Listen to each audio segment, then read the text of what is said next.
نحمده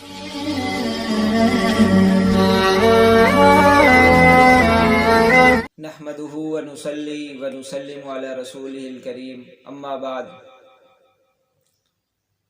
دنیا کے اندر بہت سارے علاج کے طریقے رائج ہیں اور ان سے فائدہ بھی اٹھایا جا رہا ہے۔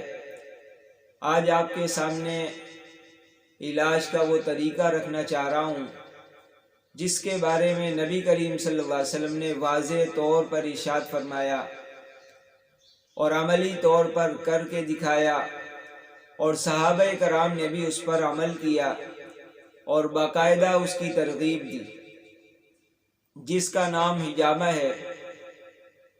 حجامہ کہتے ہیں جسم کے کسی حصے میں درد وغیرہ ہو یا اور کوئی مسئلہ ہو تو ہر ایک کو کٹ لگا کر خون نکالا جاتا ہے، جو فاسد خون ہوتا ہے۔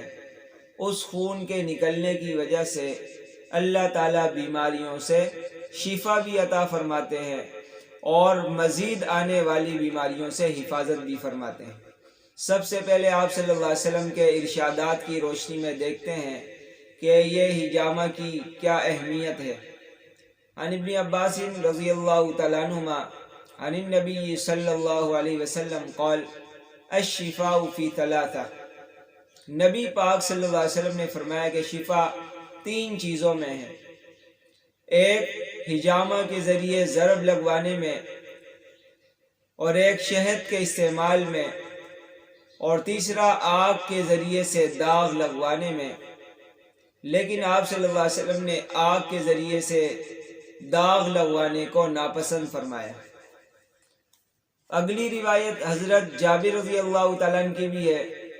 عن جابر رضی اللہ تعالیٰ عنہ عن النبی صلی اللہ علیہ وسلم قال ان کان فی شیء من ادویتکم شفاء ففی شرطۃ محجم او شربۃ عسل۔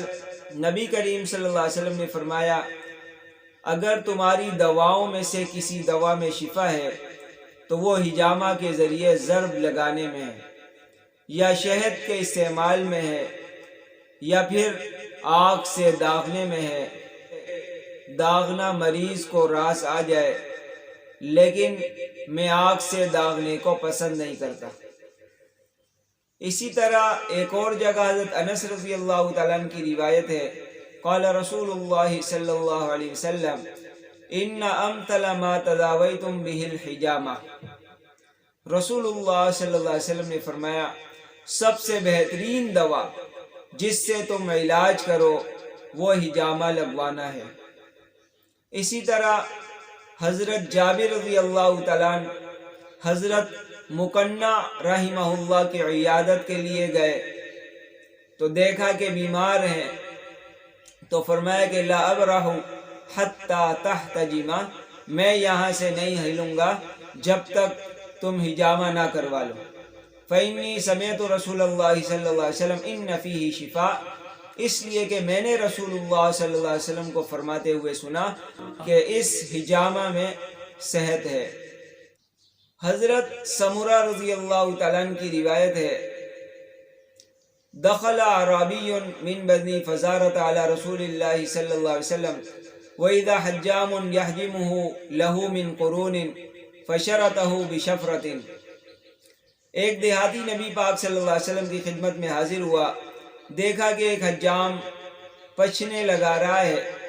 اس نے کہا ما ھذا یا رسول اللہ، اے اللہ کے رسول یہ کیا ہے؟ تو فرمایا کہ ھذا الحجم، یہ پچھنے لگانا ہے، حجامہ کروانا ہے۔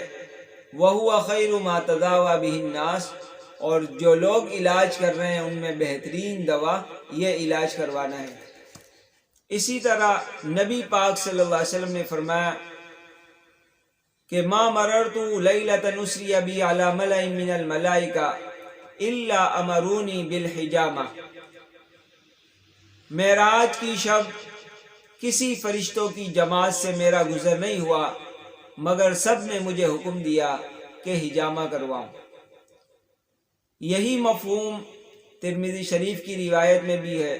حضرت عبداللہ بن مسعود رضی اللہ تعالیٰ عنہ فرماتے ہیں کہ حدث رسول اللہ صلی اللہ علیہ وسلم عن لیلۃ اسری بی، نبی کریم صلی اللہ علیہ وسلم نے اپنی معراج کا واقعہ بیان کیا، اس میں فرمایا کہ میں فرشتوں کی کسی بھی جماعت سے نہیں گزرا مگر یہ انہوں نے حکم دیا کہ آپ اپنی امت کو حکم دیا کریں کہ وہ حجامہ کروایا کریں۔ اسی طرح نبی پاک صلی اللہ علیہ وسلم نے حجام کے بارے میں بڑی شاندار گفتگو فرمائی، فرمایا کہ نعم العبد الحجام، یہ حجام کیا ہی اچھا آدمی ہے، فاسد خون نکال دیتا ہے، پشت کو ہلکا کر دیتا ہے اور نظر کو تیز کرتا ہے۔ اور اس میں یہ بھی ہے کہ معراج کی رات نبی کریم صلی اللہ علیہ وسلم کا گزر فرشتوں کی جس جماعت پر بھی ہوا، انہوں نے آپ صلی اللہ علیہ وسلم سے کہا علیک بالحجامہ، آپ حجامہ کو لازم پکڑ لیں۔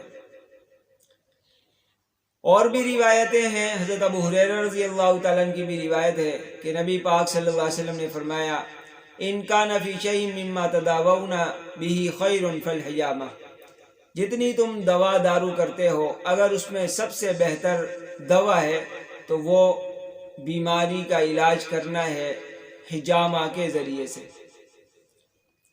اسی طرح حضرت ابو ہریرہ رضی اللہ تعالیٰ عنہ کی بھی روایت ہے، نبی پاک صلی اللہ علیہ وسلم نے فرمایا کہ تم جن چیزوں سے علاج کرتے ہو اگر ان میں سے کسی میں خیر اور بہتری ہے تو وہ حجامہ لگوانا ہے۔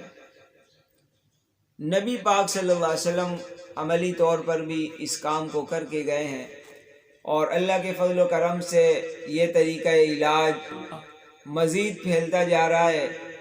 ضرورت اس بات کی ہے کہ ہزاروں لاکھوں روپے انگریزی دوائی پر خرچ کرنے کے بجائے یہ چند روپوں والا علاج کروائیں، انشاءاللہ علاج بھی ہوگا، سنت کی ادائیگی بھی ہوگی، اور فرشتوں نے جو چاہت کا اظہار کیا اس چاہت کی بھی ادائیگی ہوگی۔